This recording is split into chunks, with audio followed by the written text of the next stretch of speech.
В семье Азизовых из села Тузлы случилось несчастье. Пожар, вспыхнувший рано утром 17 марта, уничтожил их дом, который семья строила по крупицам. То злосчастное утро Сусанна Ханым вспоминает со слезами на глазах. Она первой услышала хлопок, а после увидела пламя во дворе дома под навесом и разбудила мужа. 4 детей, 2 из которых всего 3 и 2 года, еще спали.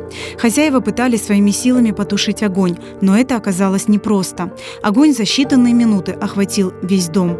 Смотрю через занавески, в коридоре светло стало.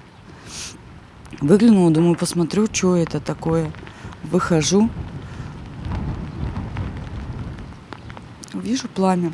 Небольшое такое. Пошла мужа будить. Пошли, решили потушить сами. Начали тушить. Воду наливать, а это пламя еще больше вспыхнуло. И отсюда все пошло. От ящика с инструментами. А что за хлопок был, я так и не понял. Я начал тушить пламя. Шкаф начал гореть все больше и больше. После того, как я понял, что уже я не потушу, я уже начал эвакуироваться из дома, потому что пламя начало сильно быстро возрастать. Из дома, охваченного огнем, Сусанна Ханым пыталась спасти хотя бы документы. Но из-за едкого дыма ей это не удалось.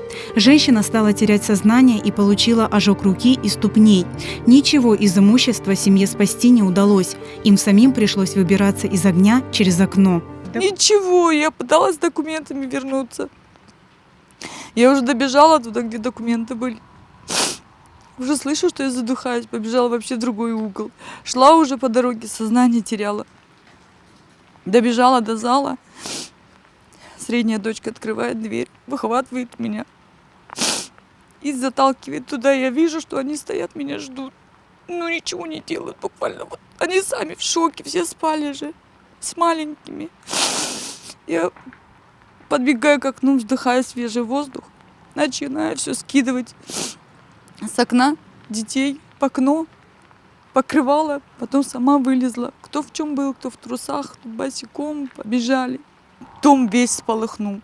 Муж еще здесь ходил, пытался что-то потушить.